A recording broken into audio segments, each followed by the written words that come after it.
બોટાદના ખોડિયારનગર 1માં આવેલી નગર પ્રાથમિક શાળા નંબર 20માં આચાર્ય પર હુમલાની ઘટના સામે આવી છે। શાળાના આચાર્ય શૈલેષભાઈ કણઝરિયા પર ઉમંગ ડાભી અને તેના સાથીએ હુમલો કર્યો હતો। શાળા વ્યવસ્થાપન સમિતિની બેઠક દરમિયાન આરોપીઓએ તેમની તરફેણમાં ઠરાવ કરાવવા માટે આચાર્ય પર દબાણ કર્યું હતું। આચાર્યએ આ માટે ના પાડતા બંને શખ્સો ઉશ્કેરાયા હતા અને તેમના પર હુમલો કર્યો હતો। આ હુમલા બાદ આચાર્ય બેભાન થઈ ગયા હતા, જેમને તાત્કાલિક સારવાર માટે સોનાવાલા હોસ્પિટલમાં ખસેડવામાં આવ્યા છે। આ ઘટનાની જાણ થતાં બોટાદ પોલીસ તરત જ હોસ્પિટલ પહોંચી હતી અને આચાર્યનું નિવેદન નોંધી તપાસ શરૂ કરી છે।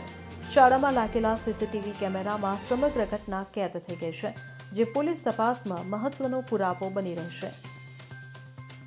Bureau report CN24 news. હવે જુઓ દેશ દુનિયાની તમામ ખબરો તમારી આંગળીના ટેરવે।